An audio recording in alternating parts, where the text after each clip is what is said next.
Vamos começar, meus amigos. Bom dia a todos.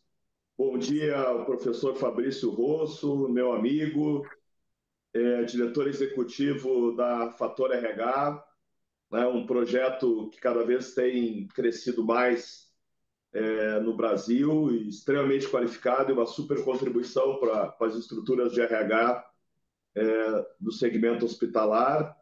Bom dia, Luiz Feitosa, cofundador da Arquitetos da Saúde. Todos os lugares em que eu vou, quando tem uma discussão de plano de saúde, o nome da Arquitetos da Saúde está sempre em discussão, principalmente nesse momento que a saúde suplementar está passando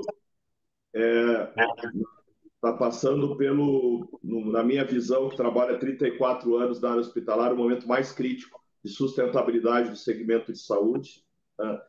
Eu sou o Fernando Torelli, superintendente corporativo do HCOR aqui em São Paulo, e quero agradecer a todas as pessoas que se inscreveram, que estão acompanhando esse webinar.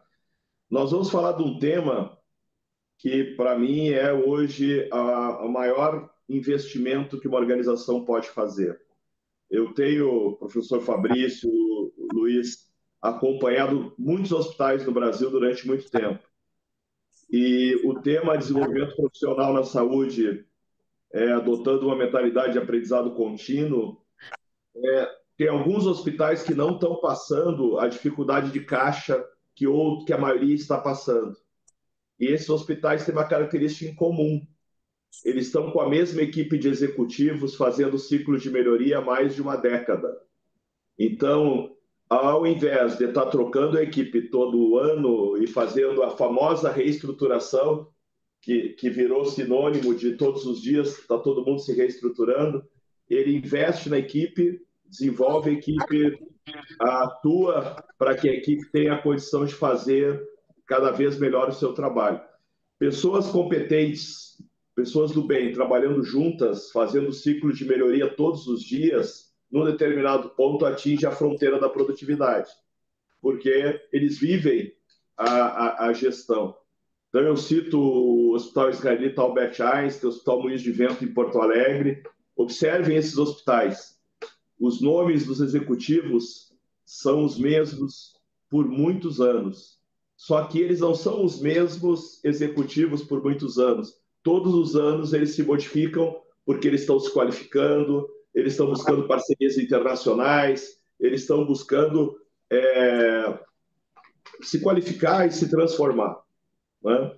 Então, o tema desenvolvimento profissional na saúde, nesse momento, eu atribuo como sendo o maior investimento possível para tirar as organizações do momento onde elas estão. Nós podemos falar de tudo isso quando nós estávamos lá em 2019, o sistema hospitalar vivia grandes desafios. Só que em 2020, quando a gente acordou, por alguma questão do destino, Deus escolheu a nossa geração para enfrentar a maior pandemia da história. E aí nós iniciamos em março, fevereiro de 2020 a Covid, e lá em 2021 a Covid virou variante P1, que foi a que mais matou. 2022 ela virou Omicron, que todo mundo pegou. Os hospitais passaram por grandes desafios, porque o paciente de maior rentabilidade, o paciente cirúrgico desapareceu das organizações. E a gente acorda 2023 num ano onde as operadoras de plano de saúde declaram um prejuízo de 11,5 bi no ano passado, alta sinistralidade, e isso está gerando uma série de ações de impacto no segmento hospitalar. Então, as nossas instituições estão passando por uma grande transformação, na minha visão, com uma potencial crise de liquidez do sistema, prazos de pagamento sendo estendidos, glosas sendo aumentadas, descredenciamentos. Então, a gente está vivendo um momento que eu brinco aqui no hospital, que quando a porta está fechada na minha sala, é sinal que não tem nenhuma má notícia. Mas quando abre a porta, normalmente houve um descredenciamento de um hospital, tem uma proposta de redução de tabela, Então, a gente está vivendo um momento muito difícil. E, na minha visão, a melhor estratégia para superar esse momento é desenvolvimento de pessoas. É ter uma equipe resiliente, competente, com gente do bem, com a capacidade necessária para fazer o enfrentamento do momento. O momento é tenso, né? Mas nós temos aí que buscar fortalecer as nossas estruturas. Eu gostaria, então, de abrir esse webinar e gostaria que o professor Fabrício e o Luiz Feitosa compartilhassem a visão deles sobre esse momento, né? E também nessa transformação do processo de desenvolvimento com a questão da educação virtual, que a pandemia praticamente nos impôs, né? E como nós estamos retomando agora o processo de desenvolvimento e o processo de formação. Então, eu começo com o professor Fabrício, depois Luiz Feitosa, e de novo, gente, muito obrigado a todos e um orgulho de estar participando dessa atividade hoje com vocês. Professor Fabrício.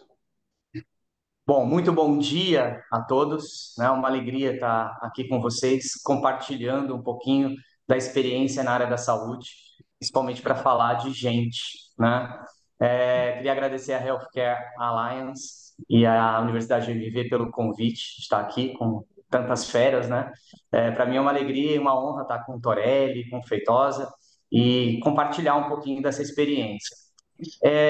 Coincidentemente ou não, né? Sou Fabrício, trabalho na Fator RH há 27 anos, mas sou administrador hospitalar de formação. Também tive um período aí de quase uma década do outro lado do balcão, né? Trabalhando com enfermeiros, médicos, farmacêuticos em santas casas, em hospitais privados. Então, isso me possibilitou enxergar o mundo de dois ângulos muito diferentes, né? De dentro do centro cirúrgico e de fora, de quem está olhando a organização como um todo para ajudar a desenvolver pessoas. Então, nesses últimos 27 anos, eu tenho trabalhado, né? Todas as semanas a gente entra e sai de hospital. E eu concordo muito com a análise crítica do Torelli. O Torelli citou, por exemplo, o Einstein, e eu queria aproveitar e fazer um contraponto interessante, Torelli, porque um dos primeiros hospitais que foi nosso cliente, estou falando aí de 27 anos, é a Santa Casa, ou foi a Santa Casa, e continua sendo a Santa Casa de Passos, em Minas Gerais. Eu estou hoje aqui, dentro da Santa Casa, porque a Santa Casa está desenvolvendo um projeto fantástico há alguns anos, que é a Cidade da Saúde e do Saber.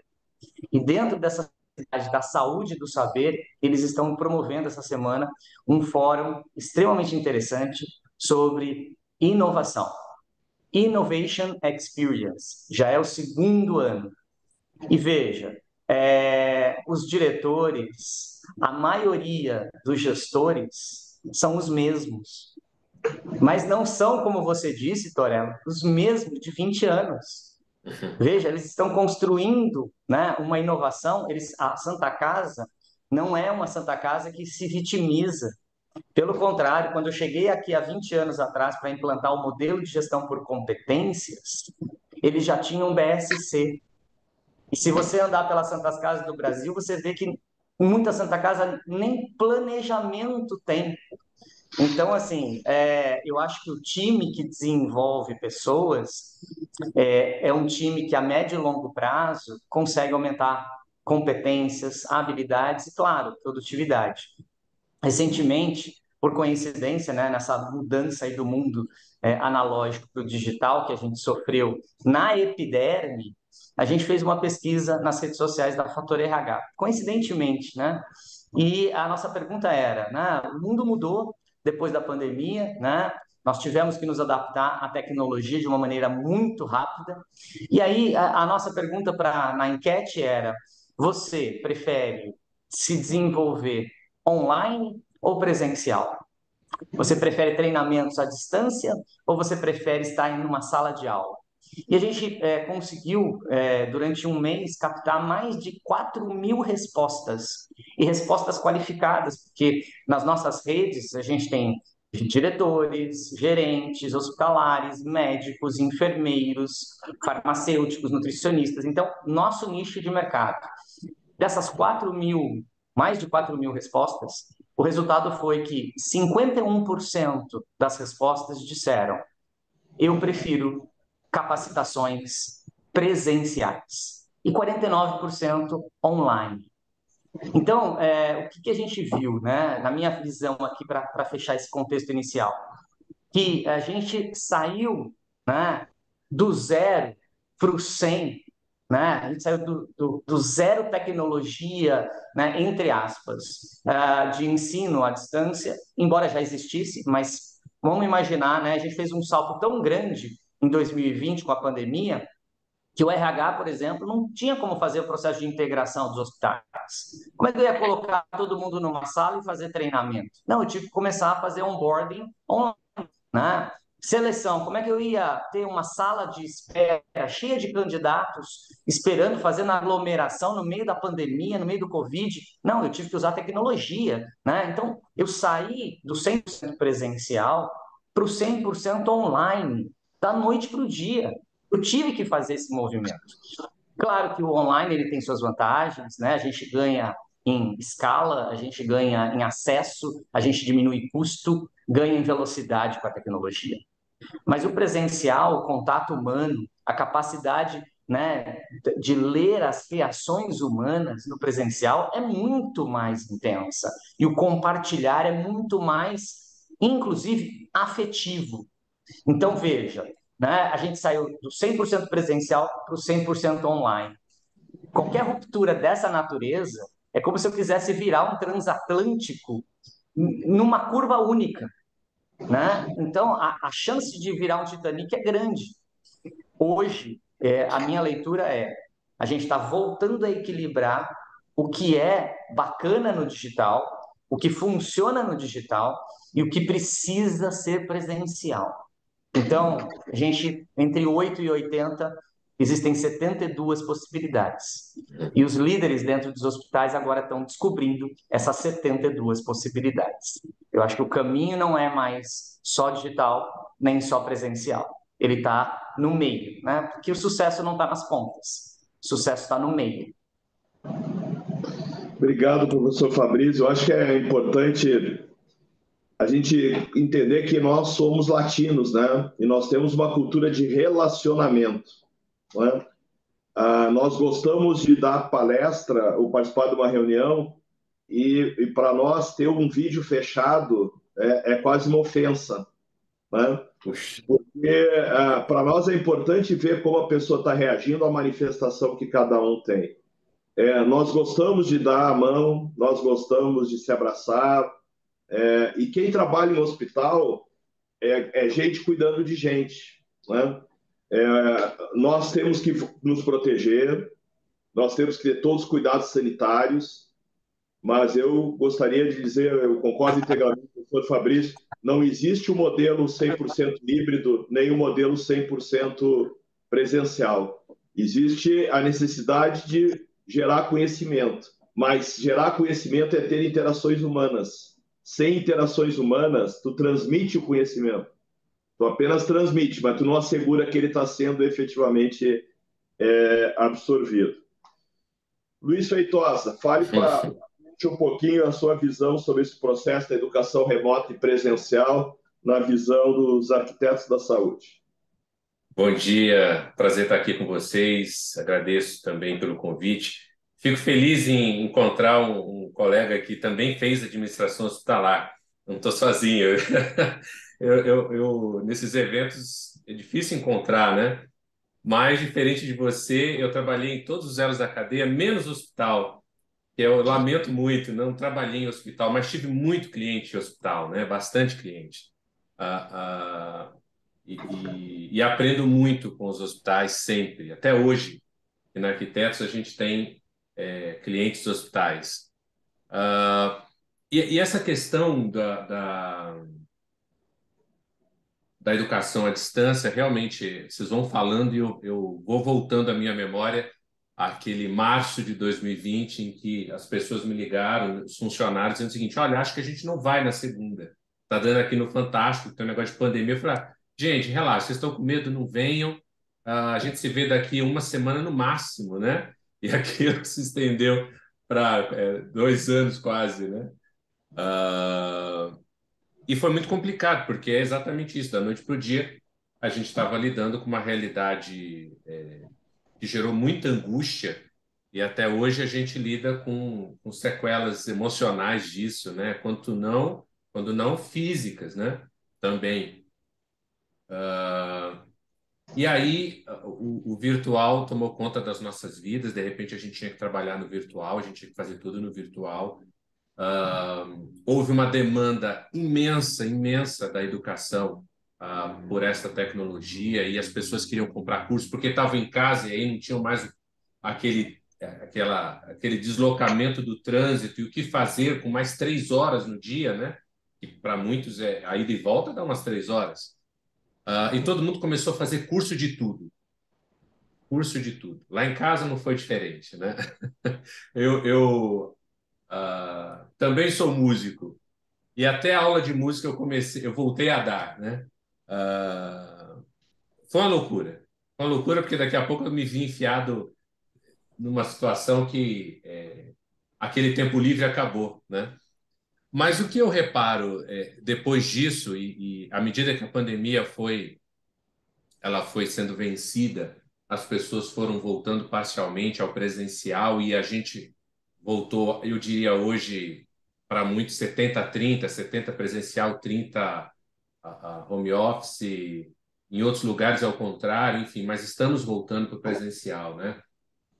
Mas o virtual continua aí na nossa vida. O que assim, me admira muito, primeiro, é o desafio de manter a motivação, fazer as coisas no virtual, porque requer uma disciplina que as pessoas muitas vezes não têm, nem disciplina, nem maturidade. Eu vejo isso em alunos, quando a gente dá um curso síncrono, ao vivo, né, mais virtual, que as pessoas não estão necessariamente prestando atenção, e você tem que ser muito criativo. Então, geralmente nos nossos eventos a gente sorteia um livro, a gente põe uma pergunta-chave, a gente vai aprendendo aí com o que fazem na internet, a gente vai tentando imitar. Mas eu queria primeiro refletir de que isso veio para ficar, não será diferente. Nossos filhos já conhecerão este mundo do virtual intenso. Faz falta, sim, essa questão do olho no olho, eu concordo totalmente. A gente não sabe nem para que lado vai, nós que somos de outra época, quando a gente está falando e não está vendo o rosto das pessoas, a gente não sabe para que lado vai, não sabe se o nosso gancho deu certo, se aquela piada que você fez ajudou, atrapalhou na tua fala. Mas eu queria fechar aqui dizendo o seguinte: o desafio que a gente tem com o ensino virtual é que ainda falta um protocolo, uma etiqueta. Quando você vai num restaurante, você sabe comer com garfo e faca, né? Quando você vai a um velório, você sabe que é diferente seu comportamento de um casamento, né? No mundo virtual, a gente não tem ainda um protocolo muito bem definido, me parece. As pessoas muitas vezes não abrem a câmera, as pessoas não sabem como interromper uma fala de um professor nesse mundo virtual. As pessoas se comportam muito diferente, porque eu acho que no ensino à distância acontece muito o que acontece nas redes sociais. Todo mundo fica um tanto anônimo. E quando o ser humano é anônimo, ele faz coisas que ele não faria se tivesse na tua presença. Então, comentários, posturas, desconsiderações, às vezes, que no presencial ele jamais faria. Então, acho que a gente tem que evoluir aí para uma etiqueta, um protocolo para que isso funcione, né? Não que seja um caos completo, acho que tem muita gente que se comporta bem, somente quando a gente está na empresa, porque, afinal de contas, é um ambiente corporativo, mas nós vamos caminhar para ter uma etiqueta um pouco mais bem definida aí desse processo. Eu vou sugerir que ninguém tem o direito de fechar a câmera durante qualquer tipo de encontro, né? E só para avisar todos os o pessoal que está participando aqui do nosso webinar, que o chat para perguntas já está aberto. Fiquem à vontade para enviar questionamentos e opiniões. Professor Fabrício, um dos executivos mais importantes aqui do nosso hospital, o César, que é gerente das unidades de internação do HCOR, escreveu a seguinte mensagem aqui para mim, que está conectado, que o tema é relevante, e muito orgulho do Fabrício, dar exemplo da Santa Casa de Passos. Minha terrinha, minha família cliente do SUS desse hospital, espetacular o atendimento e resultados. E ele fez estágio na sua formação, hoje ele é da nossa geração, então não vou nem dizer a idade dele, mas faz bastante tempo, mas a formação dele veio também aí da Santa Casa de Passos. Eu acho que esse é um ponto importante que a gente tem que observar. Por que algumas santas casas, num ambiente completamente difícil de dar certo, elas dão certo? Né?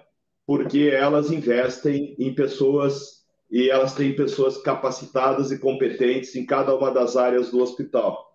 Mesmo assim, elas têm todas as dificuldades do mundo, mas ter as dificuldades do mundo com uma equipe preparada e qualificada, a gente é muito melhor.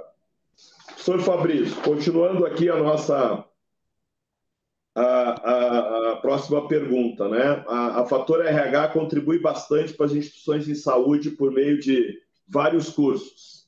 Alguns, como está sendo realizado aí, dentro da própria instituição, né? E muito se fala do próprio colaborador buscar o seu desenvolvimento contínuo, né? Mas o questionamento aqui é qual o papel da liderança nesse processo?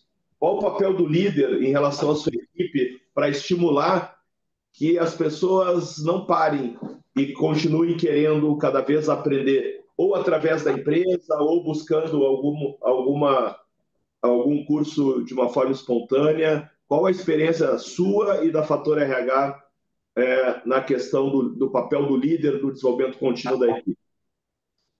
Essa é uma pergunta que eu vou responder com outra pergunta. Por quê? Porque em algum momento, quem está nos ouvindo agora, né?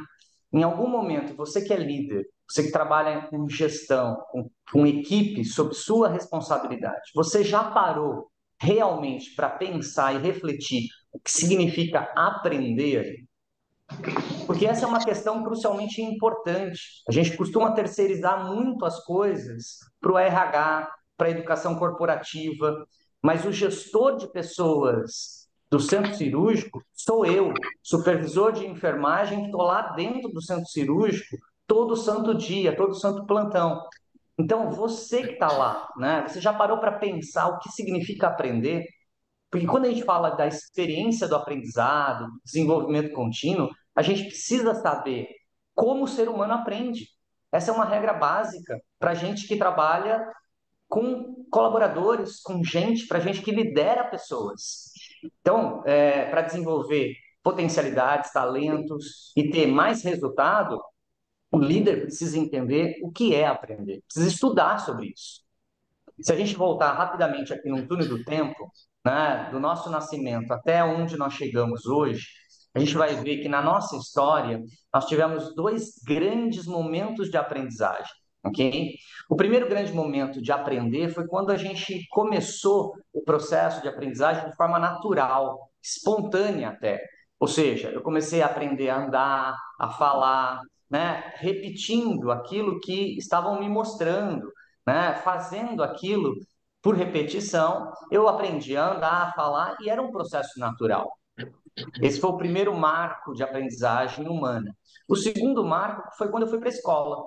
E na escola eu me defrontei com questões mais complexas. Eu tive que aprender a ler, escrever, entrou a matemática na minha vida, né? Por isso que eu escolhi RH. A matemática na minha vida foi um sofrimento. Então, assim, veja, aí você começou a resolver tabuada, equação do primeiro grau, do segundo grau. Eu posso dizer por experiência própria, foi um sofrimento para mim.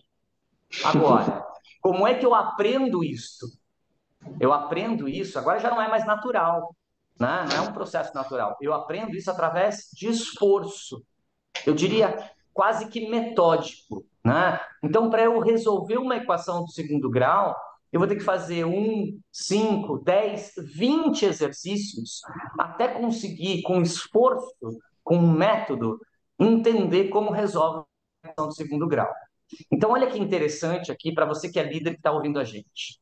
Duas coisas fundamentais. O ser humano aprende por repetição.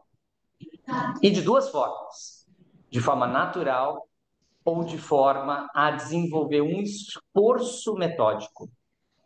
E não sou eu que digo isso, a ciência explica, né? A ciência mostra que quando você tem que aprender algo novo, é como se o seu cérebro fosse uma floresta, densa, fechada.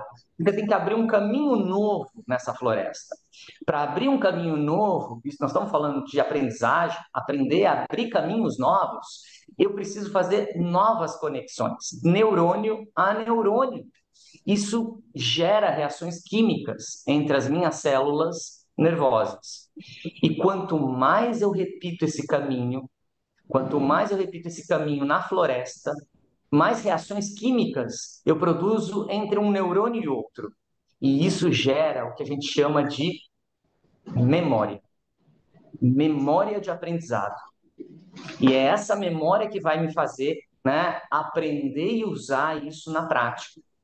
Agora, o problema é que, assim, quando a gente fala da liderança e desenvolver colaboradores, desenvolvimento contínuo, parece que quando a gente chega na fase adulta, né, e os líderes se defrontam isso todos os dias em hospitais, a gente chega na fase adulta, a gente já está com uma bagagem tão grande de experiência, aprendizado, que parece que a mochila está muito cheia. A gente quase não consegue colocar conhecimentos novos ali. E aí começa o grande drama, né? Começa o grande drama do RH, começa o grande drama das lideranças. Por quê? Né? Vamos pegar um exemplo simples, né? Vamos imaginar um gestor que precisa que seus líderes abaixo trabalhem com uma ferramenta extremamente importante, feedback.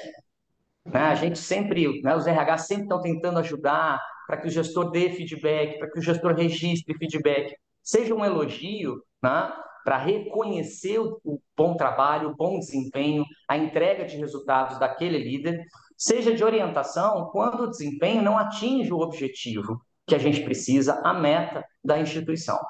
Agora, né, a gente sabe o quanto é isso importante, o RH treina, e quando você vai ver lá, pouquíssimos líderes conseguiram registrar feedback. Você vai para uma avaliação de desempenho, dá vontade de chorar. Por quê? Porque não tem uma linha registrada sobre o desempenho daquele líder nos últimos 12 meses. Aí o gestor dele vai fazer avaliação de desempenho baseado em quê? Em memória? Não, gente, para. Se nós que somos gestores estamos gerenciando o desempenho das pessoas por memória, para o mundo que eu quero descer. Está tudo errado, né? Eu não lembro nem o que eu comi ontem à noite, que dirá o que o João fez em janeiro deste ano. Então, assim, se eu não tenho registro de feedback, se eu não tenho histórico profissional, como é que eu vou fazer? Então, veja, o RH treina, mas o dilema continua. E aí, interessante, para a gente fechar essa questão, eu estava lendo um artigo muito bacana sobre um empresário canadense que tem uma fábrica ele produz espadas de samurai. Olha que interessante isso, né?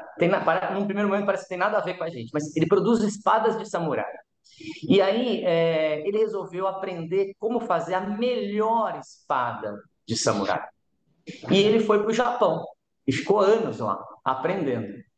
E aí ele conta, né, a experiência dele e mostra o seguinte: olha, existe uma mentalidade no Ocidente de que a gente aprende, né, dando informação e tecnologia. Dou ferramenta, você vai lá e se vira. Te ensina a ferramenta, vai e faça. Então, a tecnologia é importante no Ocidente, a ferramenta é importante para que eu possa te dar condições de trabalho para que você faça. E o aprendizado fica muito baseado em transferir, entre aspas, conhecimento e ferramentas, tecnologia. No Ocidente, quando ele foi aprender como fabricar a melhor espada samurai, ele se defrontou com uma realidade completamente diferente. Lá, a visão de aprendizagem vamos aprender juntos e fazendo. Então, não é simplesmente está aqui o aplicativo, vai lá e usa, está aqui a ferramenta, está aqui o sistema de informática. Não. Você vai sentar do meu lado, aqui pressupõe relacionamento. A aprendizagem ela é mais lenta, mas ela é gradativamente muito forte. Envolve relacionamento. E aí a gente começa a pensar o seguinte, né? A gente coloca as pessoas numa sala de aula em um hospital para ensinar feedback. A gente fala da importância, a gente mostra, né, as técnicas e a gente diz como fazer. Está aqui a ferramenta, ó, está aqui o software onde você vai registrar, né, está aqui o aplicativo que por comando de voz você fala e ele registra para você. Está tudo aqui. Faça. O líder do hospital termina a sua experiência em sala de aula, sai da sala de aula entendendo que feedback é importante, mas quase nada muda. Por quê? Porque eu entendi, mas eu não aprendi. Essa é uma diferença sutil entre Ocidente e Oriente e que a gente precisa integrar. Existe o saber, mas existe também, né, o aprender. Eu entendi, mas eu não aprendi. Então, ter informação, como o Torelli estava mencionando, transmitir informação, eu entendi que feedback é importante, mas eu não aprendi, porque não houve esse relacionamento, não houve essa experiência na prática. Então, na liderança, a gente tem que lembrar duas coisas, e eu vou fechar aqui o meu conceito. Primeiro, a gente tem que lembrar daquele filme Karate Kid. Eu assisti isso no cinema quando eu era jovem, né? Faz um pouquinho de tempo. Mas no Karate Kid, só para dar essa metáfora, né, você tinha lá o mestre Miyagi, que ensinava artes marciais. Você tinha Daniel San, que era o discípulo que queria aprender karatê para se defender, né, do bullying e da turma que queria bater nele. Primeira coisa que o mestre Miyagi ensinou para o Daniel San: tira casaco, põe casaco. Tira casaco, põe casaco. Tira casaco, põe casaco. Ou seja, eu preciso aprender fazendo, eu preciso aprender experimentando o quanto um elogio impactou na vida da auxiliar de higiene que eu lidero. Se eu não experimentar isso, tira casaco, põe casaco, desculpa, eu vou assistir 1000 seminários de feedback e não vou fazer o elogio para a auxiliar de higiene que ela merece. Então, o ser humano aprende por repetição. Tem líder que às vezes me encontra, né, e fala assim: Fabrício, mas eu falo, já falei 50 vezes. Eu olho para ele e digo: continue falando, continue fazendo junto. Talvez você esteja só falando. Comece a fazer junto. Comece a mostrar o impacto daquilo, né? Eu não sou uma parte isolada, eu sou uma parte que impacta no todo. Então, o quanto você vai impactar na vida das pessoas com um elogio? Eu tenho histórias que a gente podia ficar aqui o dia inteiro contando, né? De emoção mesmo das pessoas em terem recebido, depois de 15 anos num hospital, um primeiro elogio de uma liderança. Quanto essa pessoa fez e não foi reconhecida. Então, a importância do líder no aprendizado, a minha resposta é: pare de terceirizar as coisas para o RH, assuma que gestão de pessoas faz parte da sua responsabilidade e você não pode desistir. Não adianta fazer uma, duas vezes. O ser humano aprende por repetição. E para fazer a equação do segundo grau, eu tive que fazer 30 exercícios até entender. Então, se a minha professora de matemática tivesse desistido de mim, até hoje, eu estaria lá atrás, no banco da escola. Professor Fabrício, eu fui gerente de RH no HC de Porto Alegre, fui CEO no Moinhos, no Sírio, no HCOR, e o que mais me intriga é a incapacidade dos líderes no processo de feedback. E todas essas empresas, pelo cargo que eu ocupava, eu estabeleci como regra que o processo de demissão de um profissional deveria passar por mim, porque se você contratou alguém competente, está desligando, o que aconteceu na trajetória que nós temos que aprender? E aí eu leio as avaliações e elas não refletem o que está escrito no motivo do desligamento. a incapacidade das lideranças em serem honestas e sinceras com os seus liderados, ela está gerando uma cultura de hipocrisia e de não desenvolvimento. Porque se eu não sei que eu tenho que melhorar, como é que eu vou melhorar? Então, eu diria para quem está nos assistindo, e desde já, de novo, agradecer a Healthcare Alliance, a Universidade MV e a própria MV pelo convite de estarmos aqui, mas eu quero reforçar o que o professor Fabrício colocou. Se tem uma coisa que o líder, para ser líder, tem que melhorar muito, é o hábito de dar feedback e a qualidade da conversa do feedback.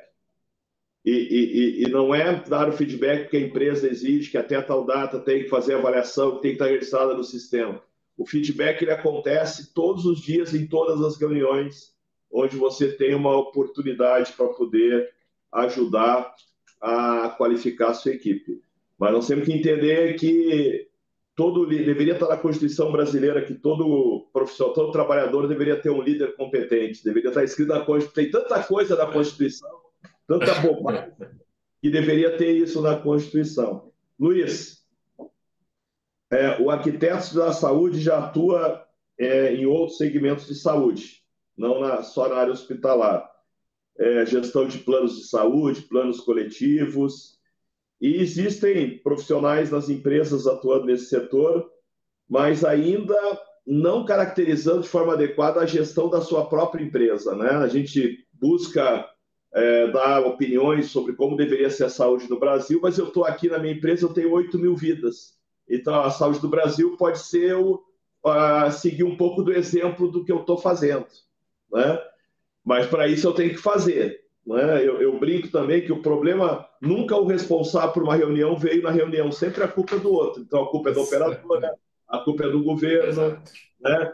E eu acho que a gente está vivendo agora a era do eu. O que eu vou fazer, não é o que os outros vão fazer. Né?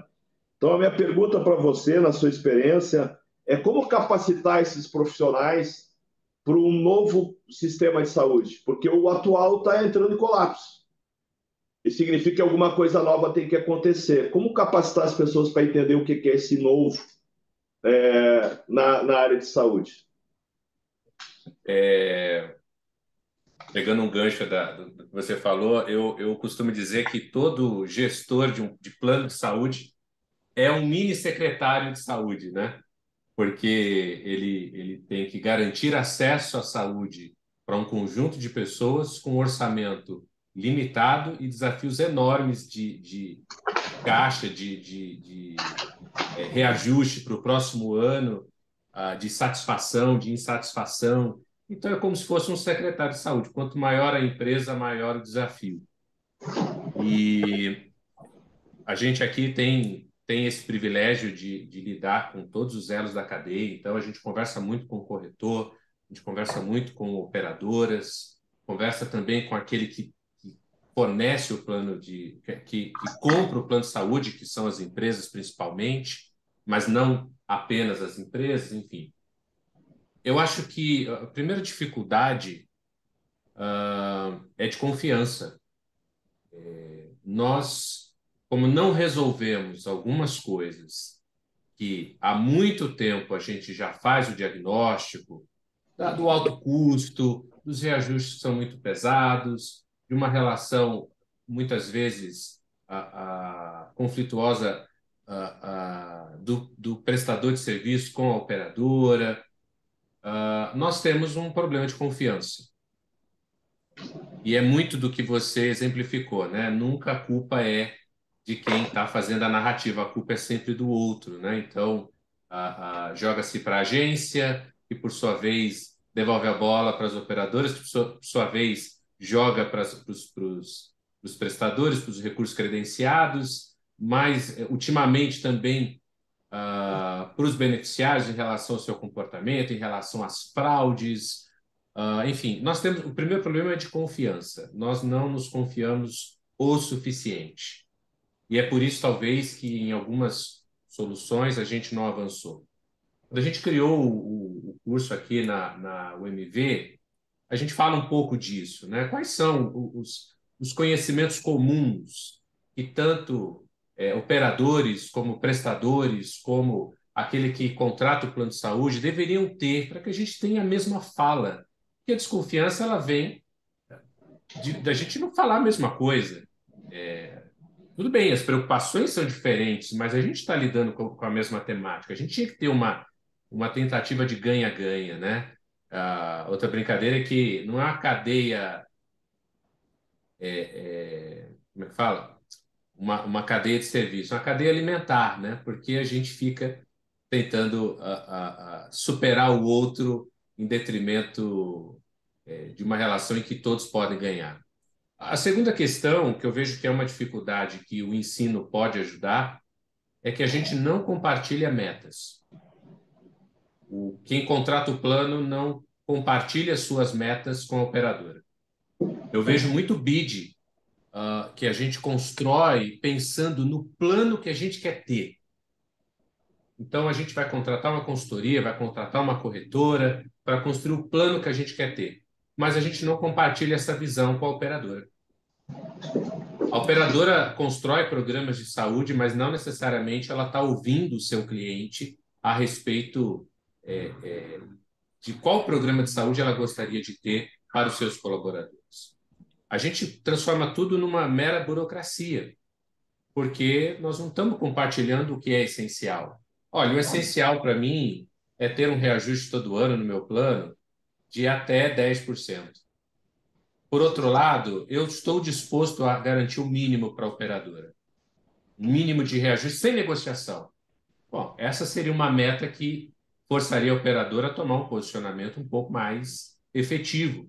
Mas a gente não compartilha porque parece aquele jogo de pôquer em que você fez uma aposta alta, né? Então não pode ver minhas cartas de jeito nenhum. Eu pus tudo na mesa. E para RH, muitas vezes, ele põe tudo na mesa mesmo. Põe até o emprego na mesa, né? Porque você faz um plano ambicioso, não compartilha suas metas, não dá certo. E aí o supervisor pergunta para o gerente, mas chefe, dá tempo de fazer tudo isso? Tempo não dá, mas até lá eu já arrumei outro emprego, né? Isso acontece, né?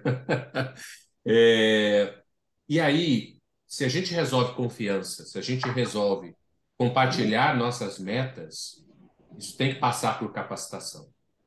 Eu fico muito pressionado, porque às vezes o próprio pós-venda das operadoras não sabe falar sobre VCMH. Ele sabe quanto foi o VCMH da operadora, mas ele não sabe falar nada sobre o tema. Mas está impondo um reajuste para o contratante de uma coisa que ele não sabe conversar.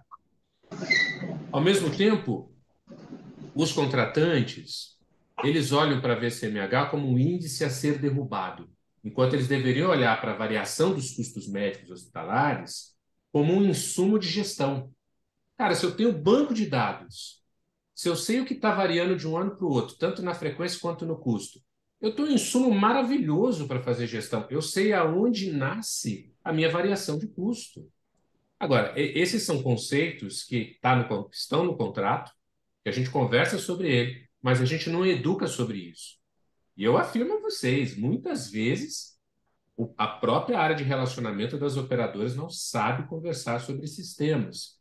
Então, a capacitação vai além de você conhecer o compliance da companhia, de você conhecer os procedimentos e os prazos, os SLAs todos. Capacitação, para mim, é você se capacitar para falar do setor, para falar com propriedade de temas complexos. Tem gente que é curioso e faz uma carreira brilhante porque vai atrás. Mas outras pessoas, e talvez a maioria de nós, porque ninguém aqui às vezes tem tempo de ficar buscando novos conhecimentos, as empresas, os gestores têm uma responsabilidade enorme em capacitar as pessoas a saber falar das coisas, não apenas mostrar as coisas. Acho que passa por aí. Eu acho que esse é um ponto bem importante, né? O quanto eu entendo do que eu falo, o quanto eu tenho sustentação teórica da minha opinião. Qual foram os livros que eu li sobre o tema nos últimos 2 anos? Né? O quanto realmente eu tenho repertório para desempenhar a função que eu estou desempenhando. Né? E aí, professor Fabrício, já temos duas perguntas aqui no chat, uma do Elton Vasconcelos e outra do Denilson Oliveira. O Elton pergunta um pouco sobre a necessidade, qual a frequência ideal do processo de capacitação, esse repetir, repetir e repetir. E o Denilson pergunta dos principais desafios para implantar, né, num hospital um programa de capacitação. Queria ouvir a sua opinião sobre esses dois pontos. Perfeito. Eu vou começar pelo segundo, porque depois eu vou linkar com a resposta do primeiro. Quais são os desafios para implantar um programa de capacitação dentro de hospital? Então, o primeiro desafio é que a gente não pode simplesmente fazer uma listinha de coisas que eu quero que melhorem e começar um programa de capacitação. Não se fala mais hoje em treinar todos em tudo. Isso caiu por terra há uma década ou mais. Hoje se fala de entender, né, as competências de cada cargo e a entrega de resultados de cada gestor, por exemplo, ou de cada colaborador, e aí sim estabelecer um plano de desenvolvimento. Então, o primeiro desafio para implantar, né, uma trilha de desenvolvimento é você entender aonde cada um está dentro desta trilha. E para isso você precisa ter o que eu chamo de pilar básico, de alicerce, né? E o alicerce são os critérios e as competências de cada cargo. Hoje você não fala mais em gestão de pessoas sem avaliar competências, né? Você vai fazer treinamento. Vamos fazer treinamento de atendimento ao cliente, vamos fazer treinamento de liderança genérico? Não. Então, se você vai começar assim, vou dizer para você, melhor não começar. Começa estruturando a base, começa enxergando quais são as competências, habilidades que cada cargo exige, quais são as entregas de resultado, e aí avalia como é que a gente pode, na área da saúde, entrar direto com tratamento sem diagnóstico. Né? A gente está cometendo um erro que ninguém, nenhum profissional, nenhum médico, nenhum enfermeiro faz. E a gente, dentro de hospital, querendo criar planos de treinamento maravilhosos sem diagnóstico. Quais são os gaps da liderança dentro do hospital? Quer dizer, se eu não tenho essa informação, quer dizer, eu estou indo direto, né? Vamos lá, vamos dar Novalgina para todo mundo, receita aí, prescreve dipirona para todos os líderes. Tem líder que com dipirona vai melhorar. Mas tem um monte de líder que às vezes precisa de streptokinase. Está na porta da UTI gerencial. E o grande drama, muitas vezes, da educação corporativa, é que a gente está dando dipirona para todo mundo. Está errado. Então começa aqui o grande desafio, né? Para quem me perguntou, como é que eu começo isso? Primeiro, você tem que ter método. Eu sempre falo isso porque ao longo, entrando e saindo de hospital, né, ao longo da minha vida, eu percebi que as instituições que conseguem resultado, elas têm método, né? Um líder que não tem método, desculpa, não tem quase nada, né? Seu resultado é aleatório. Hoje funciona, amanhã não funciona, depois de amanhã não sei, não tem padrão, não tem método. Então, assim, primeiro você tem que ter um método de gestão estratégica de pessoas. Competências é o melhor método que eu conheço. É o método que eu, né, há 20 anos, pratico dentro das instituições hospitalares, implantando dentro e fora do Brasil, né, para poder chegar no ponto de falar: agora vamos discutir desenvolvimento. Agora eu tenho um diagnóstico. Agora eu sei se o seu tratamento é ambulatorial, você vai tomar o antibiótico de 12 em 12 horas por 10 dias, ou se o seu tratamento é cirúrgico. E aí você precisa ir, né? E às vezes não é nem eletivo, né? Então, assim, é cirúrgico agora. Portanto, pessoal, o primeiro passo para desenvolvimento é diagnóstico.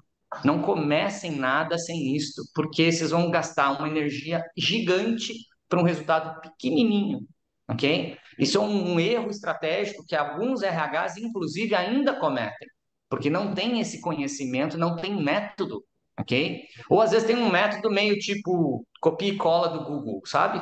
E isso é terrível, porque é como se o que funcionou aqui funciona ali. Não, nem sempre é assim, né? Então, quanto tempo eu tenho que seguir nesse passo de repetição? Veja, se você tem método, se tem uma avaliação de desempenho por competências, se você tem planos de ação em cima dessa avaliação de desempenho, Planos de ação práticos. Aí você consegue estabelecer que tempo eu preciso para essa repetição. E vai variar. Não existe uma fórmula mágica. Faça 2, 3 vezes. Eu precisei 30 exercícios de equação do segundo grau para aprender, mas eu não desisti. Eu mostrei o esforço, né? E a minha professora não desistiu de mim, que foi bom, né? Porque senão eu não tinha passado de ano. Então, assim, mas é isso que você tem que ter. Então, você precisa ter diagnóstico, você precisa ter competências, você precisa avaliar o tamanho do gap, né? Que vazio de desempenho nós estamos falando aqui? Às vezes o vazio é pequeno. E aí, com um pouco de acompanhamento, mentoring, você consegue fazer a pessoa repetir, repetir, aprendeu e vai. Agora, se o gap é grande, pessoal, se o gap é complexo, é claro que vai exigir, a médio e longo prazo, muito mais atenção. O definidor do tempo não é a quantidade de meses ou vezes. O definidor do tempo é o quanto a outra pessoa está se dedicando para chegar lá. Aí você consegue medir, né, que vale a pena mais uma vez, que vale a pena sentar de novo, porque eu tenho visto, eu percebo, eu enxergo o comprometimento das pessoas em melhorar, em se esforçar. E se tem método, eu não tenho dúvida, e cedo ou tarde você vai chegar no resultado. O problema é que nós, líderes, queremos tudo a curto prazo. E aí vou dizer o que eu mais aprendi na minha vida sobre gestão de pessoas. Com gente não existe curto prazo. Sou Fabrício, eu tive um líder lá no Moinhos de Vento que dizia para mim, Torelli, fidelidade ao método. Não troque o método todo dia, porque senão você nunca vai ter eficiência. Então, defina o método e siga no método. Fidelidade ao método, né? Alguém tinha uma ideia, disse assim, a tua ideia é ótima, mas vamos seguir no método, né? Vamos repetir no método, né? Nós estamos chegando já próximo e está muito bacana o nosso encontro, porque é bacana quando o tempo acaba e parece que não levou uma hora, né? Parece que levou bem menos de... Estamos quase completando uma hora. Então, eu tenho uma pergunta pedindo uma resposta rápida para vocês, que ela diz o seguinte, um ambiente em constante evolução na área da saúde e a evolução, a transformação que nós estamos vendo na área da saúde, a importância de adotar uma mentalidade de aprendizado contínuo para os profissionais que estão hoje no dia a dia das nossas organizações passa a ser algo estratégico, né?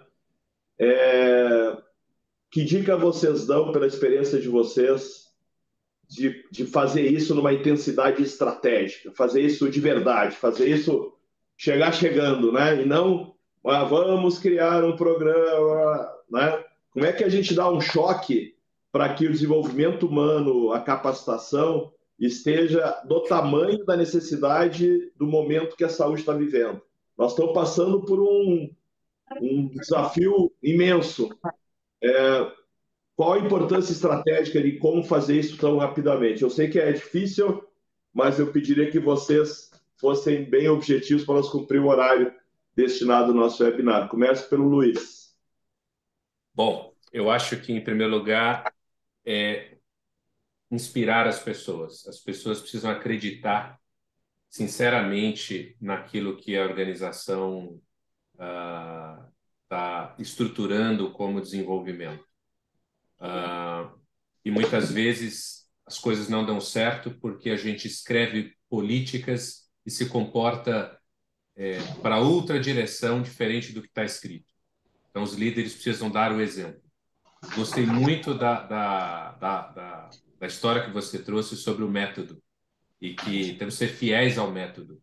Então, nós temos que ser fiéis à nossa política. Nós não podemos criar um programa e quando estamos nos bastidores, falar que tudo isso é uma grande bobagem. Como muitas vezes a gente vê acontecendo nas empresas, né? Faz o discurso e depois fala que é uma grande bobagem. Temos que ser fiéis, temos que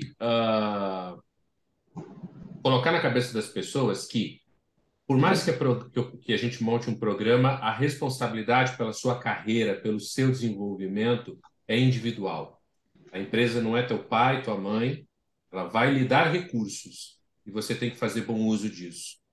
A gente tem que, de alguma forma, despertar a curiosidade das pessoas para que a gente não tenha apenas respostas automáticas. Eu sempre elogio, tanto internamente, mas também aos fornecedores, às áreas de relacionamento da operadora, quando alguém vai além do protocolo, porque eu entendo que esse é o verdadeiro aprendizado. Quando a gente começa a ter um time que é fiel ao método, mas que está legitimamente interessado em resolver o problema do cliente, em resolver o problema da equipe, quando ele vai além, é porque ele tem algo diferente no seu aprendizado, no que motivou ele internamente, para que ele evolua. Então, eu penso que um bom programa é aquele que respeita não só no discurso, que mantém a disciplina, mas que faz com que as pessoas acreditem sinceramente no seu desenvolvimento pessoal. Muito bom, professor Fabrício. Concordo com o Luiz, em gênero, número e grau, né? Você tem que inspirar pessoas, e eu acredito, em um minuto aqui para tentar contribuir, que a gente tem que começar o processo, né, de fato, na entrada do colaborador. Claro, alguns passos antes, começa na seleção, selecionar pessoas que tenham mais vontade de aprender. Que os selecionadores dentro de hospitais também comecem a perguntar sobre isso. Se você quiser, quando você entrar, o que você gostaria de aprender? Qual é a ideia que você tem de aprendizado? Entender as pessoas que o olho brilha quando fala de aprender algo novo, de desenvolver algo novo. Eu acho que na seleção isso já era um fator que não podia mais deixar de ser subjetivo, ele tinha que ser canalizado para as perguntas. Mais do que isso, eu diria que no onboarding, na integração de novos colaboradores, a gente tem que entrar com um choque anafilático, porque é ali, no primeiro ponto que ele chega na organização, que ele tem que entender que aqui é diferente do hospital da esquina, que aqui a aprendizagem é valorizada, que aqui a aprendizagem vai te conduzir e vai abrir ou fechar portas na sua carreira dentro do hospital. E aí, eu sempre brinco muito, né? Eu falo assim, ó, hospital, ame ou deixe. Você não quer aprender aqui, você não quer se doar aqui, você escolheu o hospital, você escolheu a instituição errada, o lugar errado. Então, assim, de novo, o RH tem que começar desde a integração a capacitar, mas não apenas a ler direitos e deveres para o colaborador.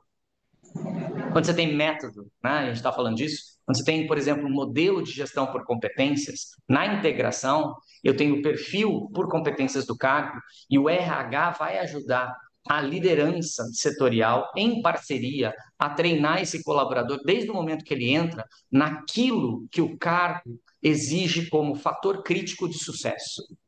Isso é uma mudança de paradigma gigante no RH. O RH não faz isso. Poucos RHs, no primeiro dia de trabalho, dizem para o colaborador pelo que o trabalho dele será medido, será avaliado. E menos ainda, né, não treinam isto. Então, assim, a gente ouve líderes falando, mas que essa nova geração, os funcionários não vestem a camisa. A minha primeira pergunta para esses gestores é, você já ensinou a jogar bola? Meu amigo, como é que você quer que ele chute para o lado certo, se ele nem sabe as regras do jogo? Se na integração eu continuo fazendo como eu fazia há 40 anos atrás, lendo direitos e deveres, entregando um manualzinho para ele, falando da missão do hospital, fazendo um city tour no hospital, parando na porta do setor dele, entregando ele para o líder e que Deus o ajude, porque eu já fiz o que eu podia. Então, assim, tá errado já na entrada. A entrada tinha, eu brinco, né? O RH tinha que ir lá e fazer um choque, né? Dar uma parada cardíaca no candidato que está entrando, leva o desfibrilador junto, que é depois para ressuscitar. Mas dá um choque na entrada, dizendo, meu amigo, aqui, se você não quer estudar, você entrou no hospital errado. Ok? Aqui, a aprendizagem tem valor. E você vai começar aprendendo o que é mais importante no teu cargo, porque tem um perfil estruturado por competências. Onde tem método, tem gestão. É o que eu escrevi no livro Liderança em 5 Atos. Como gente não tem milagre, tem gestão.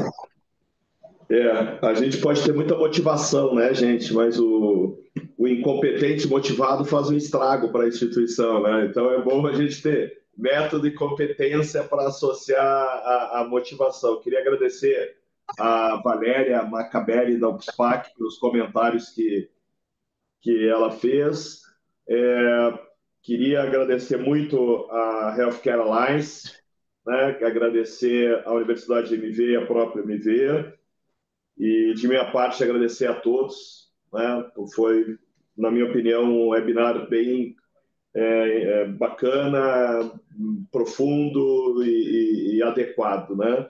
Eu queria agradecer ao professor Fabrício e ao Luiz Feitosa, né? Eu acho que a gente formou aqui um trio de um debate bacana, né? E que a gente possa continuar contribuindo, né? Eu tenho dito, contribuindo no ativismo de uma gestão de pessoas mais eficiente, né? Porque uma gestão de pessoas eficiente transforma a vida das pessoas, não? E transforma a vida das organizações, mas transforma a vida das pessoas. Quem de nós não teve um líder ou uma professora que acreditou na gente, que investiu na gente, que deu feedback para a gente? E será que hoje o que nós somos e onde estamos não tem a contribuição daquele líder ou daquela professora? Como nós estamos retribuindo isso para as pessoas que convivem com a gente, né?